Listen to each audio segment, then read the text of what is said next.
নবীজি বলেছেন জুমার দিনে সবার আগে যিনি আসবে সে একটা উট আল্লাহর পথে কোরবানি করার সওয়াব পাবে। এরপরে যিনি আসবেন উনি গরু কোরবানির সওয়াব পাবেন। এরপরে যিনি আসবেন ছাগল কোরবানির সওয়াব পাবেন। এইভাবে যত পরে আসবে এত সওয়াবও কমে যাবে। আল্লাহর হাবিব বলেন সামনে বসে আগের কাতারে বসে নামাজ পড়ার মর্যাদা যদি আমার উম্মত জানতো, অনুধাবন করত, তাহলে সামনের কাতারগুলোতে দাঁড়ানোর জন্য লটারির ব্যবস্থা করা লাগতো। সুবহানাল্লাহ। কি এর ব্যবস্থা করা লাগতো? লটারি দিয়া পরে কে সামনে যাবে, যার নাম বাসবে সে সামনে যাবে, বাকিরা পিছাবে। এছাড়া এটাকে কন্ট্রোল করা সম্ভব হতো না। এত বারাকা আল্লাহ সামনের কাতারের মধ্যে রাখছেন। সুবহানাল্লাহ। আল্লাহ তাআলা একটা মহল্লার মধ্যে যত রহমতের ফয়সালা করেন, প্রথম ওই রহমতটা ওই মহল্লার মসজিদে অবতীর্ণ হয়। সেখান থেকে রহমতটা প্রথম ইমামের উপরে বর্ষিত হয়, পর্যায়ক্রমে প্রথম কাতার হইয়া বন্টিত হতে হতে হতে পর্যায়ক্রমে পিছের দিকে যাইতে থাকে। সুবহানাল্লাহ। এই জন্য আগের কাতারের মর্যাদা, আগে আসার মর্যাদা, মসজিদে সবার পূর্বে আসার মর্যাদা, এটা অতুলনীয়। এর কোনো তুলনা নাই। আল্লাহর হাবিব যেভাবে বলেছেন, যদি জানতো আমার উম্মত মারামারি শুরু করতো আগের কাতার দাঁড়ানোর জন্য, তখন কোন এই লটারি দেওয়া ছাড়া এটিকে আর কন্ট্রোল করার বিকল্প কোনো ব্যবস্থা থাকতো না। সুবহানাল্লাহ। এই জন্য আল্লাহ তাআলা অত্যন্ত ফিতনা এবং ফাসাদের জামানায়, ভরপুর ফিতনা ফাসাদের জামানায় আল্লাহ তাআলা এখনও যে আগে বাগে আল্লাহর ঘরে আসার তৌফিক দেয়, এটা অনেক দামি কথা। এটা বিশাল বড় চাওয়া পাওয়া। এটাকে ছোট করে দেখার কোনো সুযোগ নেই। সাহাবায়ে কেরামকে আল্লাহর হাবিব বলতেন, সাহাবায়ে কেরাম তোমরা আমাকে দেখো, আমি উপোস থাকি, তোমরা উপবাস থাকো, এটা তোমাদের জন্য সহজ। আমি জেহাদ করি, তোমরাও জেহাদ করো, সহজ। আমার দাঁত ভাঙছে, তোমার হাত ভাঙবে, এটা সয়ে নেওয়া তোমার জন্য সহজ। তোমার সাথেই তো পয়গম্বর আছে, ওনার দাঁত ভেঙে গেল, ওনার দাঁতে আঘাত, তোমার বুকে আঘাত লাগলো, এটা কঠিন নয়। কারণ আল্লাহর হাবিব যদি আক্রান্ত হয় তাহলে উম্মতের জন্য এটা মেনে নেওয়া, সহ্য করা সহজ। কিন্তু ওই দিন যেদিন আমাকে আমার উম্মত দেখবে না, আমাকে যারা দেখছে সাহাবী ওনাদেরকেও দেখবে না, সাহাবায়ে কেরামকে যা দেখছে যা এদেরকেও দেখবে না, ওই জামানার উম্মত তোমরা যা করছো, তোমরা যে ইবাদত বন্দেগী করো, তার 10 ভাগের 9 ভাগ বাদ দিয়ে 1 ভাগও যদি করে, তবু তারা তোমাদের সঙ্গে জান্নাতে যাবে। যেরকম সুবহানাল্লাহ। সাহাবায়ে কেরাম হতভম্ব হয়ে গেলেন, বলেন কি ইয়া রাসূলুল্লাহ, আমরা করি 10 ভাগ ইবাদত আর ওরা করবেন 1 ভাগ আর 9 ভাগে বাদ, তবু আমাদের সাথে জান্নাতে যাবে। কাহা জামানার সম্পর্কে খবর রাখো। ইউসবিহুল মুমিনু মুমিনা ইউসবিহুর রাজুলু মুমিনা ওয়া ইউমসি কাফিরা ওয়া ইউমসিহুর রাজুলু মুমিনা ওয়া ইউসবিহু কাফিরা। রাসূল বলেন, মানুষ বিকালবেলা ইমানদার ছিল, ঘুম থেকে ওইটা কাফের হয়ে গেছে। এমন কথা, এমন বিশ্বাস সে অন্তরে জায়গা করে দিয়েছে, অটোমেটিক সে ইমানের এরিয়া থেকে বের হয়ে গেছে, সে জানেও না। যেরকম নাউজুবিল্লাহ। বিকালে ইমানদার ছিল, সকালবেলা উঠা এমন এক আকীদা, এমন এক বিশ্বাস সে লালন করে বসছে, সে ইমান থেকে যে বের হয়ে গেছে সে নিজেও জানে না। সকালে ইমানদার ছিল, বিকালে কাফের। বিকেলে ইমানদার ছিল, সকালে কাফের। আল্লাহর হাবিব বলেন, ওই জমানায় ইমান ধরে রাখা এত কঠিন নয়, এই ইমান ধরে রাখা এর চেয়েও কঠিন।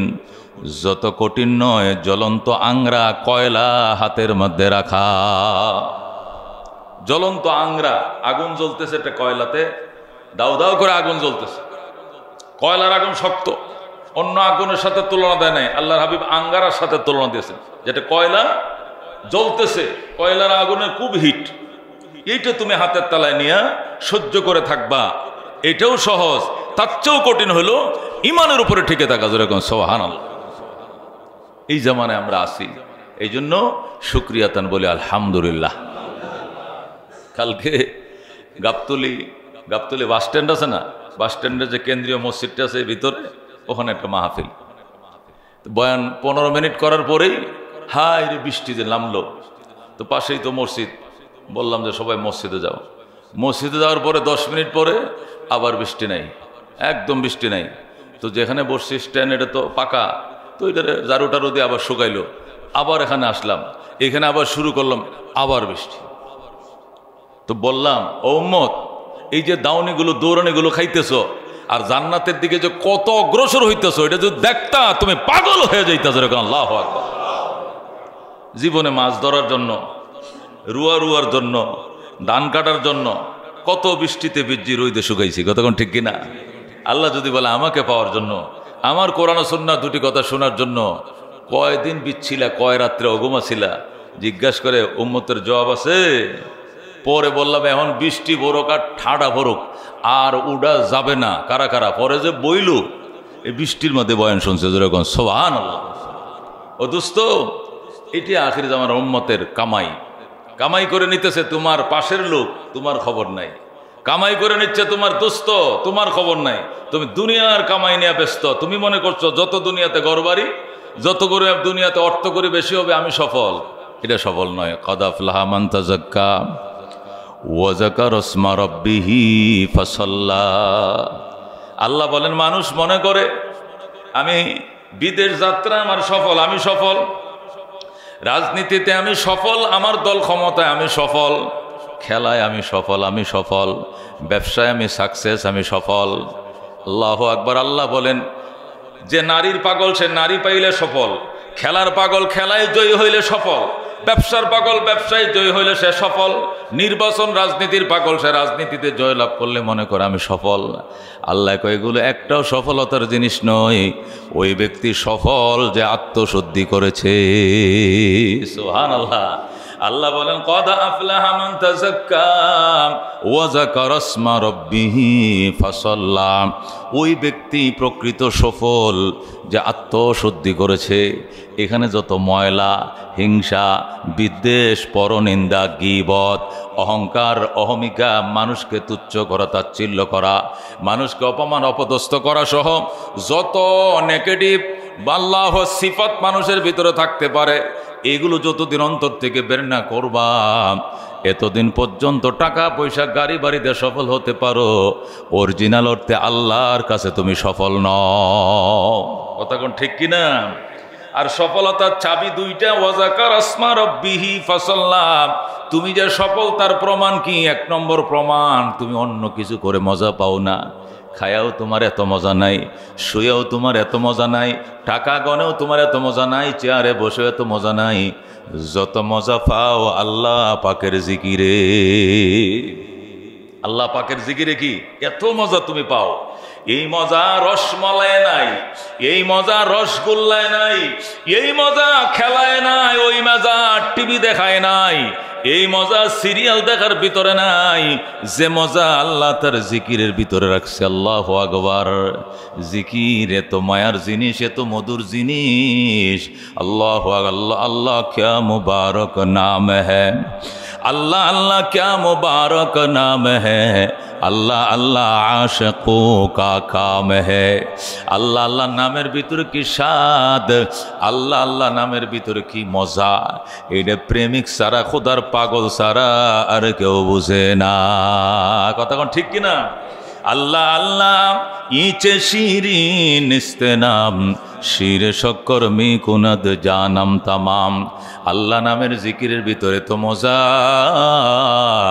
এই মজার নাম জপতে জপতে নিজের শরীরটাও হয়ে যায় মিষ্টি। আল্লাহু আকবার। আল্লাহর আশিকরা বলে আল্লাহর নাম জপার ভিতরে যে এত মিষ্টি, মিষ্টি নাম জপতে জপতে গোটা দেহই হয়ে যায় মিষ্টি। আল্লাহু আকবার। এই জন্য আল্লাহ বলেন, কদ আফলাহা মান তাযাক্কা ওয়া যাকারা ইসমা রাব্বিহি ফাসাল্লা। ওই ব্যক্তি সফল যে আত্মশুদ্ধি করেছে। সে যে আত্মশুদ্ধি করেছে, তার আত্মা যে শুদ্ধ হয়েছে, তার প্রমাণ কে? দুইটা প্রমাণ। এক নম্বর প্রমাণ, জিকির সারা সে বাসে না। আল্লাহর জিকির সকালে, আল্লাহর জিকির বিকেলে, যখনই সময় পায়, অবসর পায়, শুধু লা ইলাহা ইল্লাল্লাহ, লা ইলাহা ইল্লাল্লাহু মুহাম্মাদুর রাসূলুল্লাহ। अल्लाह अल्लाह क्या मुबारक नाम है, अल्लाह अल्लाह आशिकों का काम है। आशिकाराम मिल्लत मजहब जुदास, आशिकारा मिल्लत मजहब खुदास। এই জন্য আল্লাহ বলেন ওরাই সফল। বলে খেলোয়াড় তুই গোল দিছস তুই মনে করছস সফল, ও ক্রিকেটার তুই ছক্কা মারছস তুই মনে করছস সফল, ও ব্যাংকার তুমি অনেক কাস্টমার যোগাইছো মনে করছো সফল, ও ক্ষমতার রাজনীতি ক্ষমতার চেয়ার পাইছো মনে করছো তুমি সফল। আল্লাহ কই এটি একটাও সফলতার জিনিস নয়। ওই ব্যক্তি সফল যিনি তার সেন্টার, তার কলিজা তার আত্মাকে শুদ্ধ করতে পেরেছে, সে সফল। সুবহানাল্লাহ। সে যে তার আত্মাকে শুদ্ধ করতে পেরেছে এটা বুঝবো কেমনে? আল্লাহ কয় দুইটা জিনিসের জন্য সে দেওয়ানা হয়ে যাবে, তখন বুঝবা সে আত্মশুদ্ধি করছে। এক নম্বর জিনিস হলো অযাকার আসমা রাব্বিহি, সে তার রবের জিকিরে মাতোয়ারা থাকবে। যখন সে সময় পাবে শুধু আল্লাহ আল্লাহ আল্লাহ আল্লাহ আল্লাহ আল্লাহ আল্লাহ আল্লাহ, এই আল্লাহ আল্লাহ জপনা তার দিলের ভিতরে বসে যাবে। এটা তার তৃষ্ণার আল্লাহু আকবার পানি হবে, এটা খোদার জন্য আহার হবে। খোদা লাগলে খানা না পাইলে আল্লাহর জিকিরে তার পেট ভরে যায়, তৃষ্ণা লাগলে পানি না পাইলে আল্লাহর জিকিরে তৃষ্ণা মিটে যায়। যেরকম আল্লাহু আকবার। এটা আল্লাহওয়ালাদের এক নম্বর রিজিক, এটা আল্লাহওয়ালাদের এক নম্বর খোরাক। দুই নম্বর হলো ফাসাল্লা, তার আত্মা যে বিশুদ্ধতা লাভ করেছে, আত্মা যে শুদ্ধ হয়েছে, তার দুই নম্বর আলামত হলো সে নামাজি। জীবন যায় যাক, ব্যবসা যায় যাক, সব ছাড়তে রাজি আছি, নামাজ ছাড়তে রাজি না। ঠিক কিনা? কত বড় অফিসার, কত বড় অফিসার, এসিতে বসে থেকে কোনো কাম নাই, খালি মাঝে মাঝে ফাইলে স্বাক্ষর করলে হয়, 5 লাখ টাকা বেতন। সেই ফাইলগুলো বাস করে রাইখে দেয়া, আজান হয়েছে গো কহ সোজা 15 মিনিট আগেই যায় মসজিদে বসে রয়েছে, আগেই বসে রয়েছে। বিশ্ব ইজতেমার মাঠে একবার টর্নেডো হয়েছিল 12-13 সালে। টর্নেডোতে ওই যে টিনগুলো এলো ফাতারে বাতাসে উড়াইয়া ফালানোর কারণে অনেক মানুষ কাইটা শহীদ হয়েছে, অনেক মানুষ মারা গেছে। তা আমার চাচা শ্বশুর আমাদের ইউনিয়নের জিম্মাদার, উনি আহত হয়েছেন, টিনে কাটছে। তো পরে দেখার জন্য গেলাম, আল্লাহু আকবার। যখন দেখতে গেলাম, যায় দেখে এক লোক আমার চাচা শ্বশুরকে দেখতেছে, দেখার পরে কায়দা দিছে, ওনাকে সান্ত্বনা দিতেছে। তা আমি মনে করলাম ওনাদের কোনো আত্মীয় টাত্মীয় হইব, আমি হয়তো চিনি না। পরে জিজ্ঞেস করলাম যে উনি আপনার কি লাগে? উনি কয় আমাদের কিছু লাগে না, উনি নৌবাহিনী, বাংলাদেশ নৌবাহিনীর প্রধান। আল্লাহু আকবার। বাংলাদেশ নৌবাহিনীর প্রধান, সে কত বড় পুষ্পদবীর মালিক। কিন্তু দাওয়াতের কাজের বরকতে তার মনের গতি এখন এমন যে মানুষ তার উপরে দেয়া পাড়ায় যাইতেছে, উল্টা সে কয় ভাই সরি কোনো ব্যথা পাইছেন না তো, উল্টা ওর কাছে মাপ চায়, যে উপরে দিয়ে যায় এর কাছে ক্ষমা চায়, ভাই কোনো কষ্ট পার নাই তো, মাফ করে দেন। অথচ ওনার র্যাঙ্কটার অবস্থাটা কি? স্যালট দিতে দিতে মানুষের হাত ব্যথা হয়ে যায়, কিন্তু জায়গা মতো দিনের বুঝ থাকলে এটাই হয়। এটাই আত্মশুদ্ধি, এটাই আত্মশুদ্ধি। আর আত্মশুদ্ধি যখন মানুষের হয়ে যায় তখনই মানুষের ভিতরে তাকওয়া এসে যায়। কি এসে যায়? আর আল্লাহ তাআলা যখন বান্দাকে তাকওয়া দান করে তার জান্নাতটা নিশ্চিত হয়ে যায়। যেরকম সুবহানাল্লাহ। মুত্তাকিনদের জন্য ইন্নামা ইয়াতাকাব্বালুল্লাহু মিনাল মুত্তাকিন, আল্লাহ বলেন ইন্নামা ইয়াতাকাব্বালুল্লাহু মিনাল মুত্তাকিন, নিঃসন্দেহে আমি শুধু মুত্তাকিনদের কর্মকাণ্ডই কবুল করি, আর কাহারও নয়।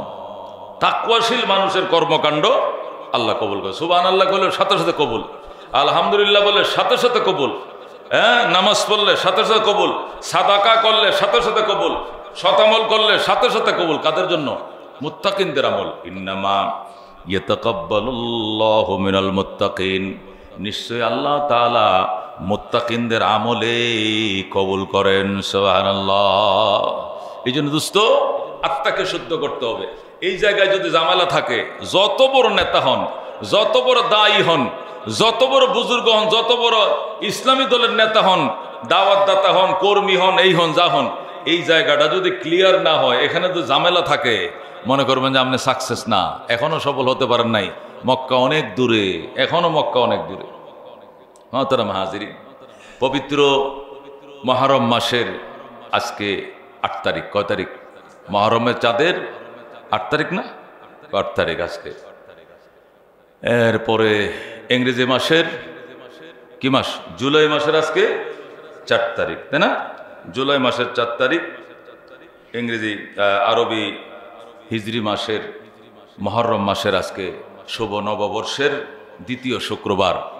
আরবি নববর্ষ মুহররম দিয়া শুরু হয়, জানুয়ারি দিয়ে যে নববর্ষ শুরু হয়, শুরু হওয়ার আগের রাতটা যেটাকে 31st নাইট বলা হয়। ওরে বাবার, 31শে ডিসেম্বরে যে রাত হয়, এদিন তো এই বিশেষ শহর নগর এবং বিদ্যালয় শিক্ষালয়ের এরিয়াগুলো আমাদের প্রেসারে মাটি নিচের দিকে দাইবে যায়, মাটি নিচের দিকে দাইবে যায়। কিরে কারে? প্রেসারের কারণে, মিটিং মিছিল লেখনি আর নানান। অথচ ওই নববর্ষ আমাদের নয়, ওই নববর্ষ কাদের? ইহুদি নাসারাদের। আমাদের নববর্ষ মুহররম সফর দিয়ে শুরু হয়। আজকে সেই মুহররম মাসের 8 তারিখ।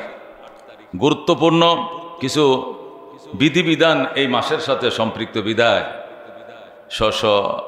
সময়ের কিছু আলোচনা করতে হয়। আজকেও সেখান থেকে কিছু আলোচনা করতে চাই। গত সপ্তাহ করতে পারি না, অন্য বিষয় নিয়ে আলোচনা করেছিলাম। মুহররমের 10 তারিখ হবে বাংলাদেশে রবিবারে। কিবারে হবে? রবিবারে হবে। আরব রাজ্যগুলোতে হবে শনিবারে। আরবি চাঁদ ওনারা আগে দেখে ফেলে, ওনারা একদিন আগে চাঁদ দেখে, একদিন আগে রোজা রাখে, একদিন আগে ঈদ করে।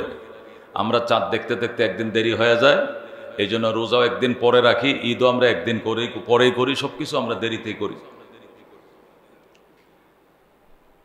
মুহররমের 10 তারিখের যে ফজিলত, যে মর্যাদা, এটা আল্লাহর হাবিব সাল্লাল্লাহু আলাইহি সাল্লামের কলিজার টুকরা দৌহিত্র হযরতে হাসান কারবালার ময়দানে শাহাদত বরণ করার জন্যই শুধু নয়, এটা খুব ভালো করে বুঝতে হবে। হযরত হুসাইন রাদিয়াল্লাহু তাআলা আনহু, নবী নন্দিনী হযরতে ফাতেমাতুজ জাহরা রাদিয়াল্লাহু তাআলা আনহা, যিনি জান্নাতে রমণীদের সরদার হবেন, তার কলিজার টুকরা নবীর দৌহিত্র নাতি হযরতে হুসাইন কারবালার ময়দানে এই দিন শহীদ হয়েছিলেন। এই জন্যই শুধুমাত্র মুহররমের মর্যাদা নয়, মুহররমের মর্যাদা সেই পৃথিবী সৃষ্টির থেকেই মুহররমের মর্যাদা। যেরকম সুবহানাল্লাহ, আল্লাহ তাআলা পৃথিবী যেদিন সৃষ্টি করেন এই দিন ছিল মুহররমের 10 তারিখ। যেরকম সুবহানাল্লাহ। যেদিন পৃথিবী ধ্বংস করবেন, বর্ণনায় পাওয়া যায় যেদিন পৃথিবী ধ্বংস হবে, এক বর্ণনা পাওয়া যায় ওই দিনটাও মুহররমের কি হবে? 10 তারিখ। হযরত আদম আলাইহিস সালামকে আল্লাহ তাআলা যেদিন তাকে জান্নাতে বানাইছিলেন ওই দিনটা ছিল মুহররমের 10 তারিখ। হযরত আদম আলাইহিস সালাম নিষিদ্ধ ফল খাওয়ার কারণে আল্লাহ যেদিন তাকে দুনিয়াতে পাঠিয়ে দেন তার স্ত্রী সহ সস্ত্রীক, সেই দিনটাও ছিল মুহররমের 10 তারিখ। সুবহানাল্লাহ। পৃথিবী সৃষ্টির পরে পৃথিবীতে সর্বপ্রথম যেদিন বৃষ্টি হয়, কি হয়? পৃথিবী সৃষ্টির পরে প্রথম যেদিন আল্লাহ তাআলা বৃষ্টি দেন, প্রথম পৃথিবীতে রহমতের বৃষ্টি দেন আল্লাহ, সেই দিনটাও ছিল মুহররমের 10 তারিখ। যেরকম সুবহানাল্লাহ। হযরত আদম আলাইহিস সালাম 300 বছর, কয়শো বছর? মতান্তরে 360 বছর পর্যন্ত আল্লাহ তাআলা দরবারে কি করেছেন? কান্নাকাটি করেছেন। রব্বানা যালামনা আনফুসানা ওয়া ইল্লাম তাগফির লানা ওয়া তারহামনা লানাকুনান্না মিনাল খাসিরিন। এই মোনাজাতটা এটা আদম আলাইহিস সালামের। আমাদের নবীর মোনাজাত হইল রব্বানা আতিনা ফিদ দুনিয়া হাসানা ওয়া ফিল আখিরাতি হাসানা ওয়া কিনা আযাবান্নার। এটা কোন নবীর মোনাজাত? আমাদের নবী। হযরতে ইউনূস আলাইহিস সালামের মোনাজাত হলো লা ইলাহা ইল্লা আনতা সুবহানাকা ইন্নী কুনতু মিনাজ জালিমিন। হযরতে আদমের মোনাজাত হলো রব্বানা যালামনা আনফুসানা ওয়া ইল্লাম তাগফির লানা ওয়া তারহামনা লানাকুনান্না মিনাল খাসিরিন। সুবহানাল্লাহ। হযরতে আদম আলাইহিস সালাম 360 বছর পর্যন্ত এই মোনাজাতে কেঁদেছেন। সর্বশেষ রাহমাতুল্লিল আলামিনের সেই জান্নাতের গেইটে আল্লাহ তাআলার নামের সাথে যে লা ইলাহা ইল্লাল্লাহ মুহাম্মাদুর রাসূলুল্লাহ লেখা ছিল, সেই কালিমার কথা হযরতে আদমের মনে হয়ে গেছে। তখন তিনি আল্লাহর দরবারে ফরিয়াদ করলেন, আল্লাহ, যে বন্ধুর নাম তোমার নামের সাথে লিখে রাখছো, সে তোমার বন্ধুর উসিলায় আমি পরিত্রাণ চাই, আমাকে তুমি মাফ করে দাও। ফাস্তাজাবা লাহু, আল্লাহ সাথে সাথে তার দোয়া কবুল করেছে। হযরত আদম আলাইহিস সালাম তিনি 360 বছর পর্যন্ত দোয়া কান্নাকাটি করার পরে যেদিন আল্লাহ তার মোনাজাত কবুল করেন, ইতিহাসে বর্ণনায় পাওয়া যায় ওই দিনটাও ছিল মুহররমের 10 তারিখ। এরকম সুবহানাল্লাহ। হযরতে নূহ আলাইহিস সালাম, হযরত নূহ আলাইহিস সালাম তিনি 950 বছর পর্যন্ত দাওয়াত দিয়েছেন। কয়শো বছর?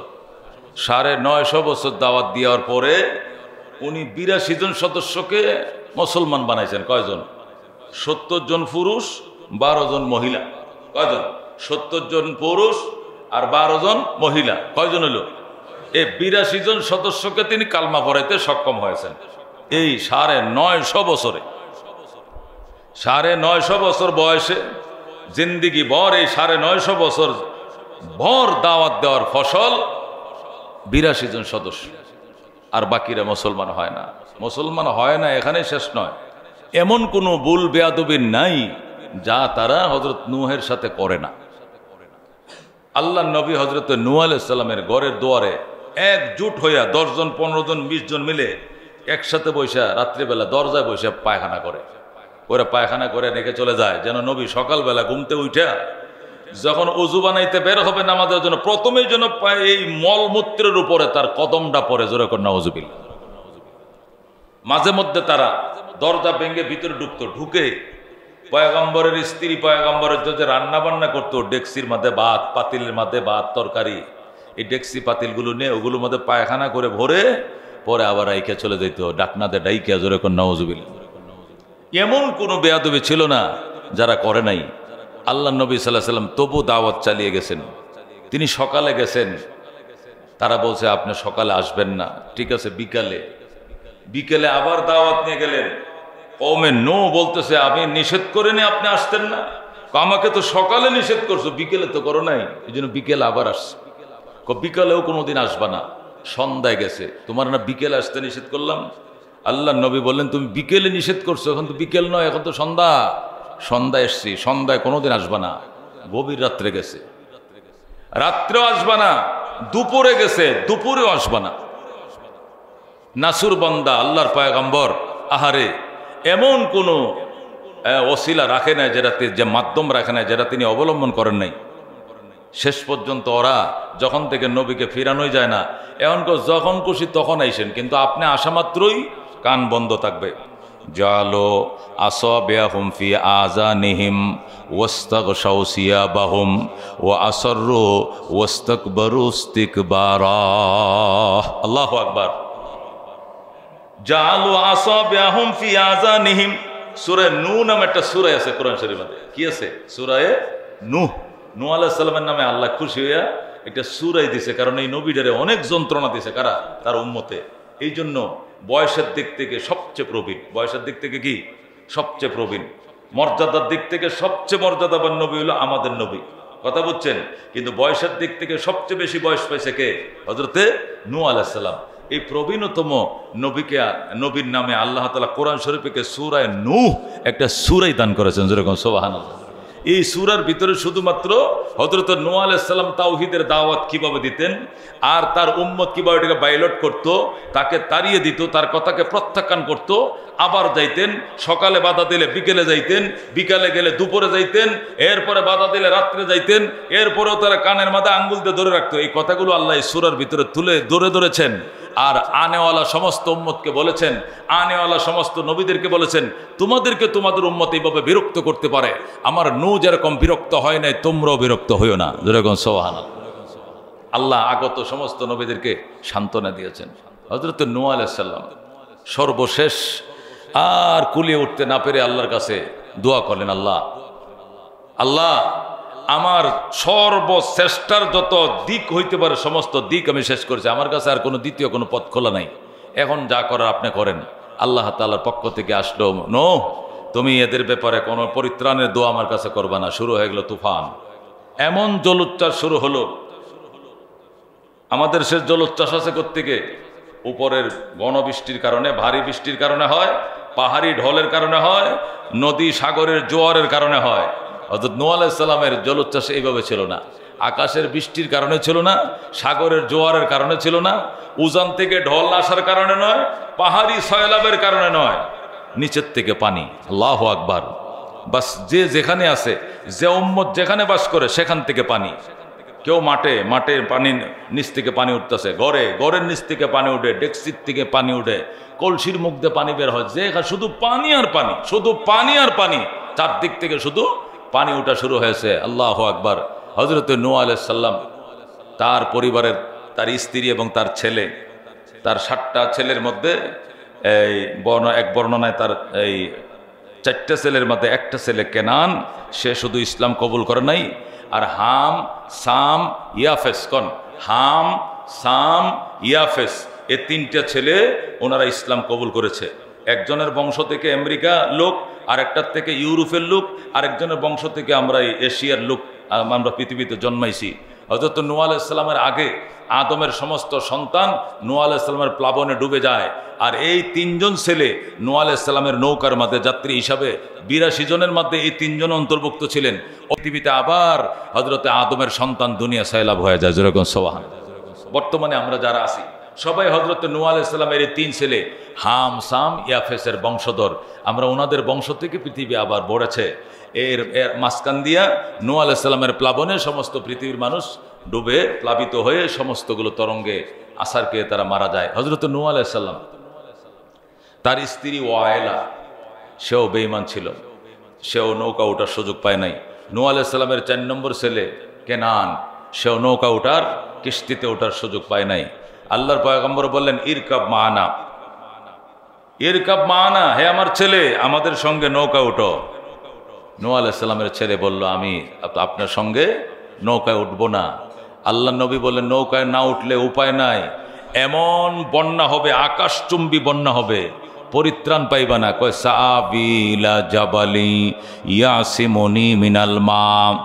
আমার বাবা, নো টেনশন করব না, তুমিও টেনশন করিও না, আমিও করি না। আমি উঁচু পাহাড়ে আশ্রয় নেব, উঁচু পাহাড় আমাকে প্লাবন থেকে রক্ষা করবে। যেরকম নাউজুবিল্লাহ। সে মনে করছে এরকম প্লাবন তো দুনিয়াতে হবে না, যে প্লাবনে পাহাড় ডুবে যায়। পৃথিবীর উঁচু পাহাড় জুদি পর্বত, আমি জুদি পর্বতে উঠব। জুদি পর্বতকে ডুবাইছে পৃথিবী সৃষ্টির পরে কোনো ইতিহাস পাওয়া যায় নাই, সুতরাং এবারের বন্যাও ডুবাইতে পারবে না, আমি সেখানে আশ্রয় নিব। আল্লাহ নবী ডাক দেয়া বলেন, লা আসিমাল ইয়াউমা মিন আমরিল্লাহ, লা আসিমাল ইয়াউমা মিন আমরিল্লাহ। ওরে আমার সন্তান কেনান, আল্লাহর আযাব থেকে আজকে তোর কেউ বাঁচাইতে পারবে না, পাহাড়ও বাঁচাইতে পারবে না। আল্লাহু আকবার। এ কত বলার পরেও কেনান বিশ্বাস করে না তার বাবার কথা। যার ভিতরে ঈমান থাকে না, এই ব্যক্তি আলেম কি জালেম কি নবী কি রসুল কি, ওর কাছে কোনো জিনিসের ফাত্তা থাকে না। কথা কোন ঠিক কিনা?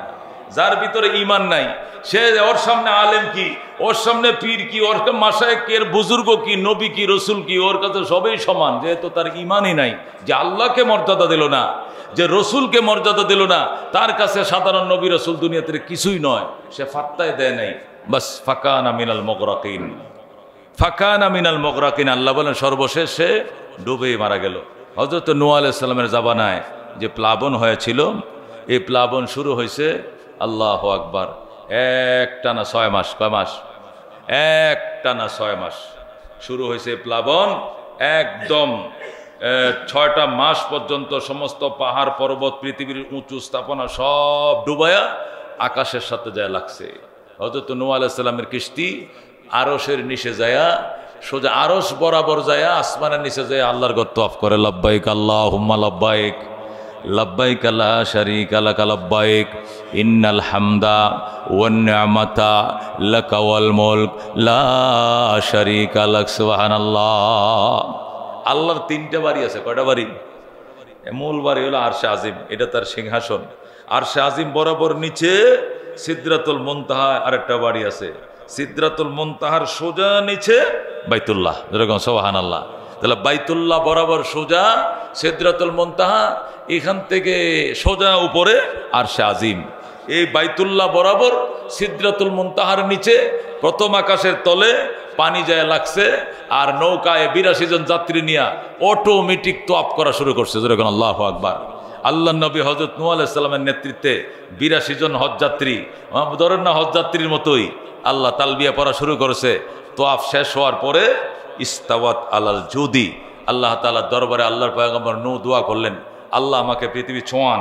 এরপরে সেই জুদি পর্বতমালা, তুরস্ক থেকে 400 মাইল উত্তরে জুদি মহাপর্বতমালা, পৃথিবীর এভারেস্ট পাহাড়ের কাছাকাছি যেটা, আমাদের নেপালের এভারেস্টের কাছাকাছি যে পাহাড়টা, এভারেস্ট হলো 35,000 ফিট, আর ওইটা হলো 31,000 ফিট জুদি পর্বত। যেরকম সুবহানাল্লাহ। সে জুদি পর্বতে ওয়াস্তাওয়াত আলাল জুদি, এটা কোরআনের ভাষা। নূহ আলাইহিস সালামের নৌকা জুদির মধ্যে কদম রাখলো। যেরকম সুবহানাল্লাহ। 6 মাস পরে, কয় মাস পরে? যেদিন হযরত নূহ আলাইহিস সালামের কিস্তি নৌকা জুদিতে মানে পৃথিবীতে মাটি ছোঁয়ায়, সেই দিনটাও ছিল মুহররমের 10 তারিখ। যেরকম সুবহানাল্লাহ। হযরত ইউনূস আলাইহিস সালামকে আল্লাহ তাআলা তার নির্দিষ্ট জাতিকে দাওয়াত দেওয়ার জন্য প্রেরণ করেছিলেন।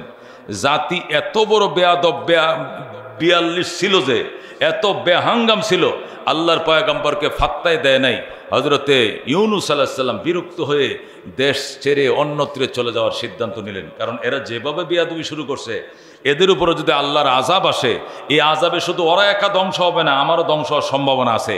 এই জন্য আল্লাহ রাব্বুল আলামিন থেকে অনুমতি না নিয়েই রাত্রিবেলায় নৌকায় উঠলেন। কিন্তু কুদরতে আটকায় দিল যে আপনি যাবেন ভালো কথা, দেশ ছাড়বেন ভালো কথা, আমার বলে যাবেন না, আমার বলে যাবেন না, আমার না বলে নৌকায় উঠলেন কেন? এখন নৌকা শুধু কাত হয় শীত হয়, নৌকা কাত শীত হয়। এখন তো নৌকার মাঝি বলতেছে, কোনো অবশ্যই এমন কোনো কৃতদাস এখানে থাকতে পারেন যিনি মনিবের অনুমতি ছাড়া, পারমিশন ছাড়া দেশ ছেড়ে অন্যত্রে চলে যাচ্ছেন। এদেশের নিয়ম হলো, দেশের কোনো কৃতদাস যদি মালিকের পারমিশন ছাড়া পালিয়ে যায়, নৌকায় উঠে তাহলে নৌকা তাকে নিয়ে স্থির থাকতে পারে না, কাচ্চিত হয়। নিশ্চয়ই এমন কৃতদাস এখানে থাকতে পারেন যিনি মনিবের পারমিশন ছাড়া দেশ ছেড়ে পালিয়ে যাচ্ছেন, দয়া করে সেই লোকটাকে হাত বাড়ান।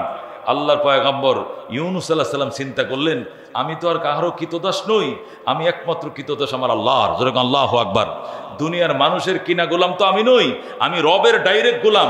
হইতে পারে ওই জাতীয় কোনো আসামি যেহেতু এখানে নাই, তাহলে আমি নিশ্চয়ই আমি আল্লাহর গোলাম।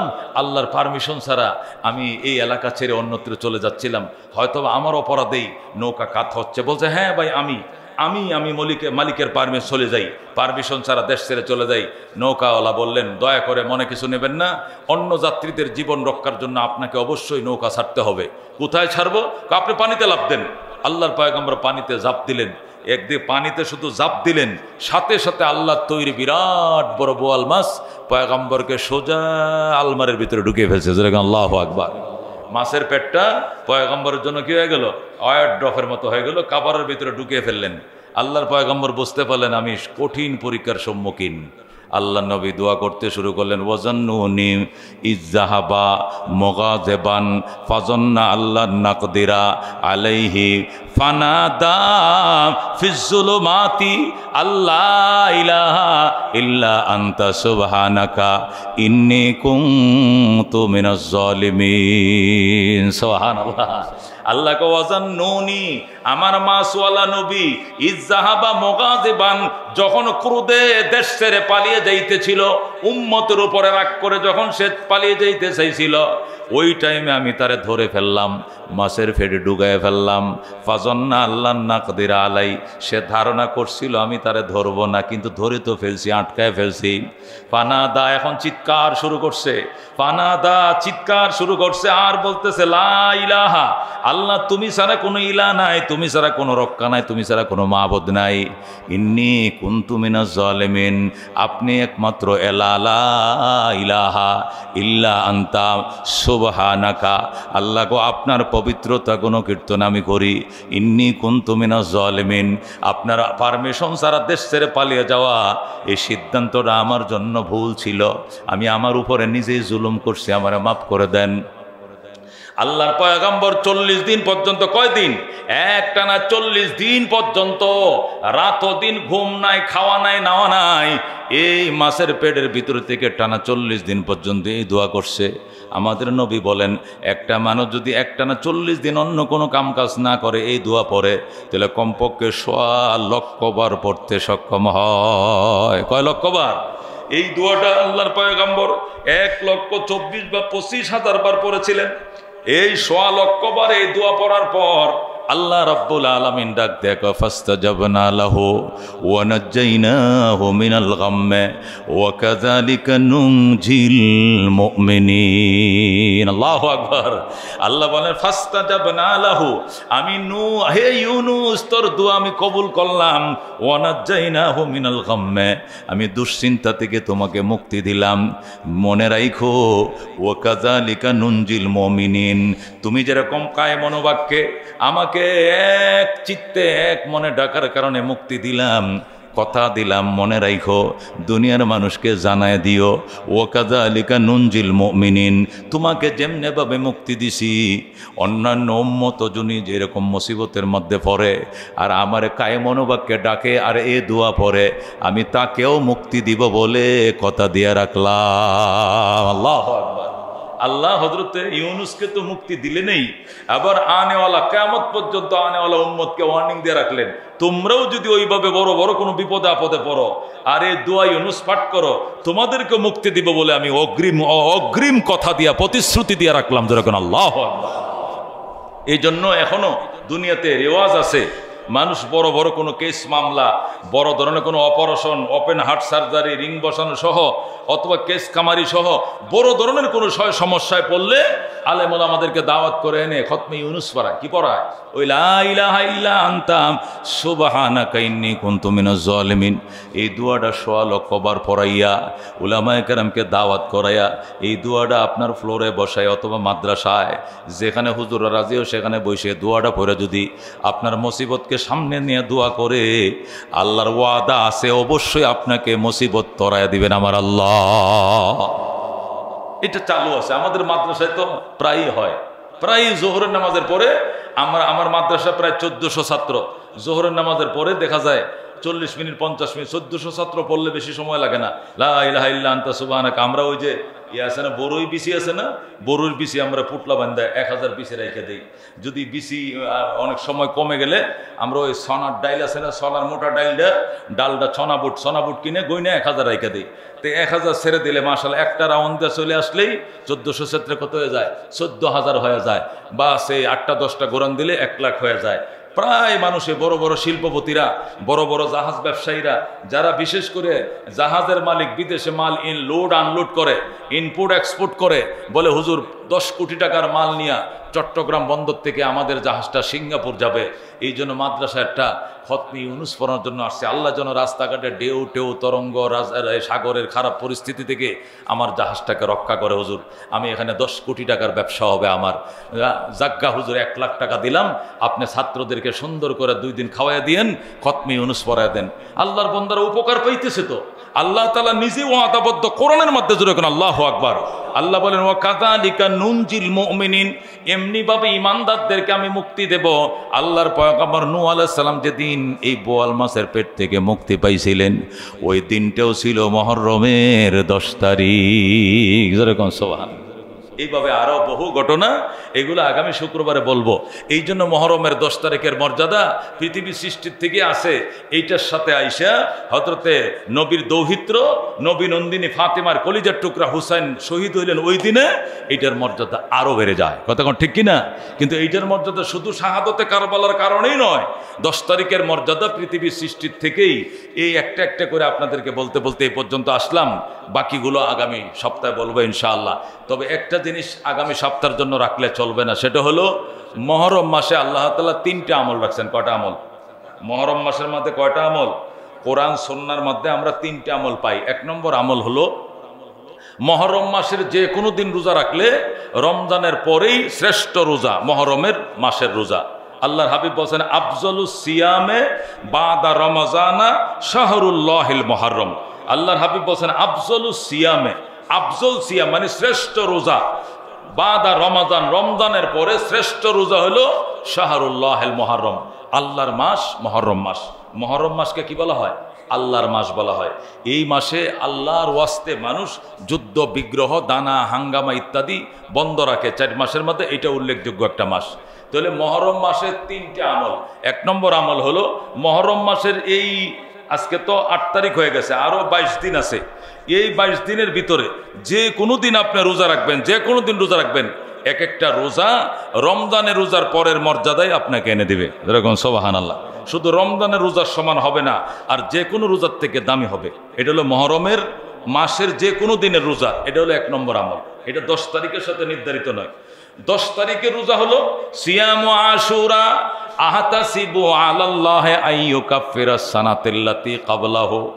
2 নম্বর আমল হলো মুহররমের 10 তারিখের রোজা। আগে হলো মুহররম মাসের যে কোনো দিনের রোজা, এটা রমজানের রোজার পরের মর্যাদা। 2 নম্বর হলো মুহররম মাসের 10 তারিখের রোজা। মুহররম মাসের 10 তারিখের রোজা আমি রাসূল আল্লাহর কাছে আশাবাদী, আমার উম্মতের বিগত 1 বছরের গুনাহ মাফ করে দিবে। মুহররমের 10 তারিখের রোজার মর্যাদা কি? বিগত আইয়ুকাফিরাস সানাতাল্লাতী ক্বাবলা, পূর্বে গত 1 বছর, এই গত জুলাই মাস থেকে এই জুলাই পর্যন্ত যত পাপ করছি 1 বছরের গুনাহ আল্লাহ মাফ করে দিবে একটি রোজার বরকতে। যেরকম সুবহানাল্লাহ। এই জন্য মুহররমের 10 তারিখ, এটা কি বারে? রবিবারে। যেহেতু ইহুদি নাসারারও এই রোজাটা এখনো রাখে, তখনও রাখতো। এই জন্য আল্লাহর হাবিব বলছেন সুমু আশুরা, মুহররমের 10 তারিখ রোজা রাখো। ও খালিফু ফিহিল ইয়াহুদা, তবে ইহুদিদের বিরুদ্ধাচরণ করিও। ইহুদিরা শুধু 10 তারিখ রাখে, তুমি শুধু 10 তারিখ রাখো না, 10 তারিখের সাথে 9 তারিখ মিলাইও, অথবা 10 তারিখের সাথে 11 তারিখ মিলাইও। অর্থাৎ ইহুদিরা রোজা রাখে 1টা, তুমি রাখবা 2টা। কটা রাখতে হবে? তাহলে আজকে রাত্রে খাইয়া যদি রাখি, তাহলে 9 তারিখ কালকে হবে শনিবার, 1টা রাখা হয়ে গেল, রবিবার রাখা হইল। এই এক রোজা মূলত একটাই, কিন্তু আরেকটা রাখা লাগে কার সাথে? ইহুদিদের সাথে, যাতে না মিলে। এই জন্য শনিবার রবিবার রাখবো, অথবা রবিবার সোমবার রাখবো। অর্থাৎ 10-এর সাথে 11 মিলাবো, অথবা 10-এর সাথে কি 9 মিলাবো। তাহলে শনি রবি অথবা রবি সোম। রবি হইল মূল, এর সাথে সোম মেলাবো অথবা শনি মেলাবো। তাহলে কি হয়ে যাবে? গত 1 বছরের গুনাহ আমার আল্লাহ মাফ করে দিবেন। যেরকম সুবহানাল্লাহ। কয়টা আমল গেল?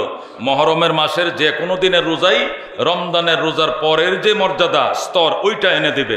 2 নম্বর, মুহররমের 10 তারিখের রোজা গেল 1 বছরের গুনাহ আমার আল্লাহ মাফ করে দিবেন। 3 নম্বর আমল হলো ক্বালা রাসূলুল্লাহি সাল্লাল্লাহু আলাইহি ওয়াসাল্লাম মা জামে কবির। এটা কিতাব আছে মা জামে কবির, হাদিস 10,007 নম্বর হাদিস। মা জামে কবিরের 10,007 নম্বর হাদিস। আল্লাহর হাবিব সাল্লাল্লাহু আলাইহি ওয়াসাল্লাম ইরশাদ করেন, মান ওয়াসা আলা আয়ালিহি ফিহি ওয়াসা আল্লাহু সায়রা সানাতিহি। মুহররমের 10 তারিখ যারা নিজের পরিবারের জন্য একটু সচ্ছলতা অবলম্বন করে, খানাফিনা কাপড় চোপড় ইত্যাদিতে, আল্লাহ সারা বছর তাকে সচ্ছলতায় রাখবে। এটা মা জামে কবিরের মধ্যে বিশুদ্ধ রেওয়ায়েতে 10,007 নম্বর হাদিস। রেফারেন্স সহকারে বললাম, অনেকে বলবে এলো বুয়া, এগুলো জাল হাদিস, এই জন্য হাদিস নম্বর সিরিয়াল বলে রাখলাম। মা জামে কবির হাদিস নম্বর 10,007। আল্লাহর হাবিব বলেছেন মুহররমের 10 তারিখ একটা আমল হলো যে কোনো দিন রোজা রাখলে সওয়াব, আরেকটা আমল হলো 10 তারিখ রোজা রাখলে বিগত 1 বছর গুনাহ মাফ, আরেকটা আমল হলো 10 তারিখ যেটা ওই দিন রোজা রাখিয়া রাত্রেবেলা যে খাবারটা হবে একটু উন্নত মানের যেন হয়। অন্য সময় মাছ গোস, এই দিন একটু পোলাও থাকতে পারে, এই দিন একটু অন্য সালাড থাকতে পারে, এই দিন একটা তরকারি বেশি থাকতে পারে। আল্লাহর হাবিব বলেন এই দিন যদি কেউ প্রশস্ততা অবলম্বন করে, মুক্ততা, আল্লাহ তাআলা সারা বছর তাকে প্রশস্ততার সাথে খাওয়াবেন। যেরকম সুবহানাল্লাহ। তবে এর অর্থ এই নয় হালুয়া বানানো, রুটি বানানো, ফটকা মারা, বোমাবাজি করা, হায় হাসান হাই হুসান বলে কি করা, পুরান ঢাকায় তাজিয়া মিছিল করা, এটা নয়। এটা হারাম, এটা হারাম, এটা হারাম। কি করতে হবে? রোজা থাকতে হবে।